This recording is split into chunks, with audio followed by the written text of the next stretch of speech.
को भी उन्होंने काल्पनिक कहा था। ये तो छत्तीसगढ़ की बात है। भूपेश बघेल ने नक्सली एनकाउंटर को बताया फर्जी।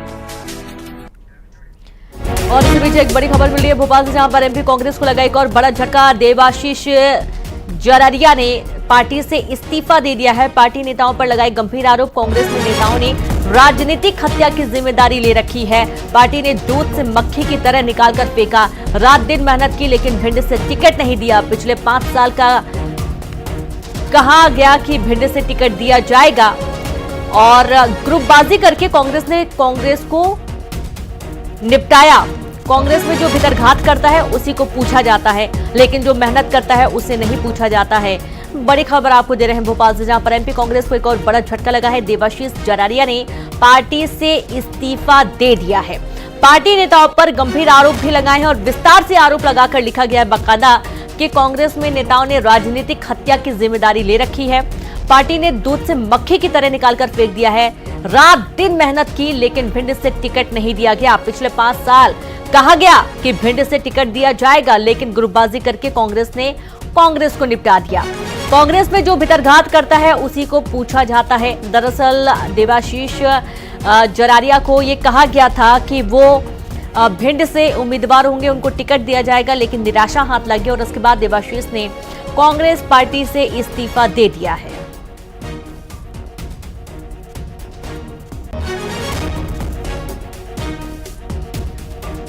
और संवाददाता वासु चौरे जुड़ गए हैं। वासु, कांग्रेस को एक और बड़ा झटका और कई गंभीर आरोप हैं कि पहले 5 साल तक देवाशीष को कहा गया कि उनको टिकट दिया जाएगा, लेकिन उनको टिकट नहीं दिया गया और उनका यह भी कहना है कि कांग्रेस पार्टी में ग्रुपबाजी होती है, कांग्रेस ही कांग्रेस को निपटा रही है।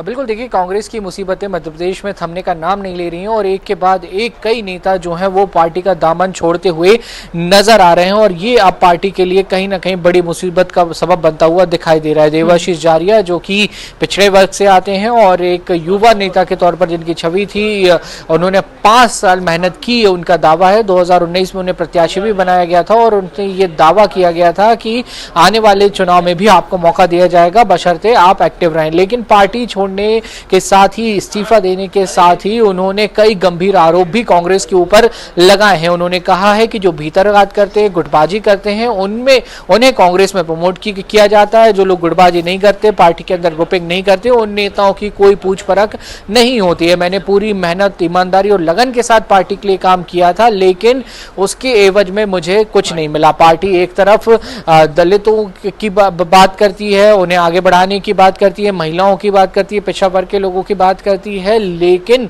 मुझसे मेरा हक छीन लिया गया। ऐसे गंभीर तमाम सारे जो आरोप हैं वो लगाए गए हैं और पार्टी के राष्ट्रीय अध्यक्ष मल्लिकार्जुन खड़गे को उन्होंने अपना इस्तीफा भेजा है। बहरहाल देखना होगा कि कांग्रेस पार्टी का इस्तीफा स्वीकार करती है या फिर कुछ मान मनौवल की कोशिश की जाती है। जी बिल्कुल, और ये एक बड़ा झटका तो है ही और सबसे बड़ी बात है कि अब कांग्रेस के लिए बहुत ही महत्वपूर्ण है कि अपनी पार्टी में जितने भी नेता हैं उनको बचा कर रखने की जरूरत है, क्योंकि नेताओं से ही जमीनी स्तर पर काम हो पाता है।